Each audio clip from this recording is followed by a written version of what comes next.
Tonight on CTV, a CSU police officer is in hot water. Find out why. Then bus route detours are coming to campus. Find out where to expect these delays. And finally, how you can protect yourself from this cold and flu season. All this and more on CTV News at 7.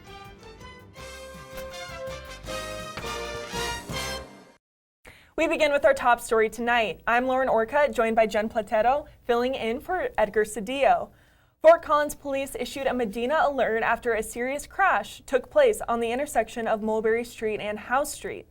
That's right. Police are looking for a red or maroon vehicle. It may have been a Honda CR-V. If there is any damage to the car, it is most likely on the front passenger side.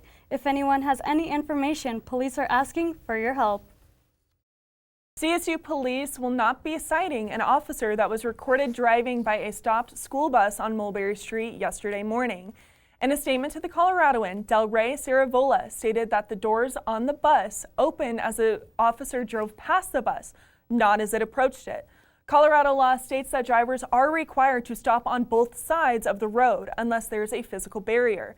This section of Mulberry where the incident took place did not have that physical barrier.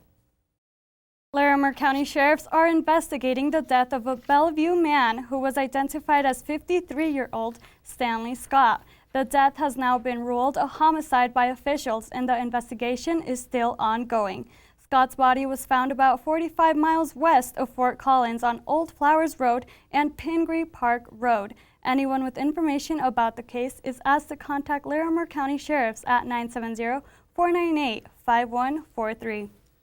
There's a lot going on in the world of the CSU Student Senate right now, including something never seen before on the plaza. Here to tell us more is Senate correspondent Kenneth Frederick, live on the plaza. Thanks, Lauren and Jen. I'm standing here in front of the plaza in the new ice skating rink, here just in time for cold weather and Valentine's Day. The ice skating rink is brought to us by the Senate to promote education during Black History Month. The Senate had a busy night last night. They talked about bills discussing a possible suicide prevention event and a possible art installation in the Clark Plaza. It was a night of two firsts at the Senate. One was to save lives, the other to use art as a tool to bring diverse communities together. The first, Operation Bear Hug, is an event to promote suicide prevention. It was put forward by Senator Josh Johnson and Ryan Kropp, who represent veteran students. The proposed bill would fund an obstacle course that can only be completed if teams work together. The goal is to show participants that they aren't alone. You bring together co-ed teams of 5, and you start and finish each obstacle together. The Senate loved the idea and passed the bill unanimously. The second bill wasn't as well received.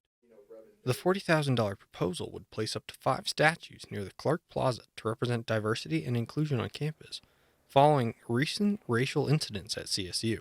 Some senators liked the idea behind the sculptures, but others were concerned about the cost and the possibility the statues could be vandalized. It's an easy and huge target that will only inflame issues and actually make things worse. In the end, the bill was voted down.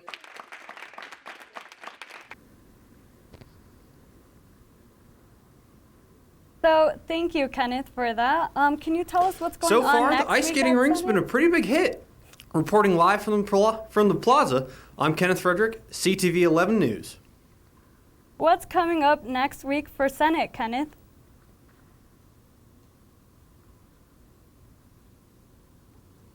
The Senate's getting some hands-on training with City Council. We'll have a complete update here and tell you how it goes. Thank you, Kenneth. The city of Fort Collins reached a $125,000 settlement with Kimberly Chancellor, the woman who sued the police department in 2017 after an off-duty police officer pinned her down outside of her apartment. According to the Coloradoan, this is just one of 4 cases of excessive force being filed against the Fort Collins Police Department. After some more snow last night, it feels like we have had snow these last couple of days. Will there be an end to the snow anytime? Let's check in with weather anchor Allie Small. Allie? That's right, Jen. After about 2 inches of snow last night, temperatures will make their way up. I'll have more on my full 5-day coming up later in the show. Thank you, Allie. With construction looming in the near future, students should expect to begin to see impacts of these projects all over campus. Now, one of these impacts will be the Around the Horn bus route. Riders should begin to see impacts around March. The line is being detoured on University Avenue, making its way towards College Avenue. The university says with the bus route now crossing the train tracks, students should expect delays from time to time. The city of Fort Collins is planning to close a section of Horsetooth Road and LeMay Avenue this upcoming weekend. The closure is expected to take place from Saturday morning until Monday morning. Westbound Horsetooth and northbound LeMay will remain open while the city works to fix a water line. The city asks residents to avoid the area or find alternate routes. Well, it seems like flu season is upon us, and there has been a large increase from 44 states with high influenza activity last week to now a whopping 47. Now, don't fret just yet. There are ways to protect yourself from this rapidly growing virus. This flu season is spiking early and striking hard, leaving students locked in their dorm rooms and teachers canceling class. So in the United States and other countries in the Northern Hemisphere, we see it mostly from October through March. That's when it really peaks. Now take a look at this. Nearly every state in the country is experiencing high influenza-like illnesses, which often lead to other infections. You do get what's called secondary complications. They are less common, but especially if you haven't had a flu shot, you're more likely to develop a pneumonia. You can get a bronchitis, and those can be another viral infection.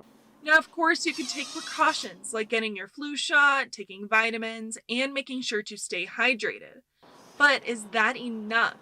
Over the last 10 years, not including the flu season we're in, there's been between 140 and 800,000 people hospitalized in the United States with the flu. It's clear that the flu isn't something to be taken lightly, especially because the virus doesn't seem to be going anywhere anytime soon. Now, something that the health center is now doing is giving out reusable thermometers. And on the back of these thermometers, they have a list of how you can determine whether or not you have the flu or just a common cold.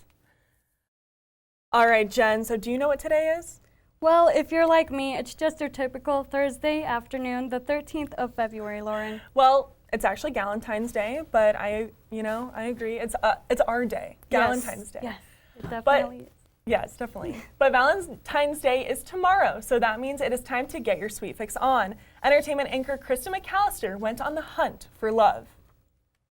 You're right, but I found chocolates instead. Find out where I fell in love with these sweets after the break.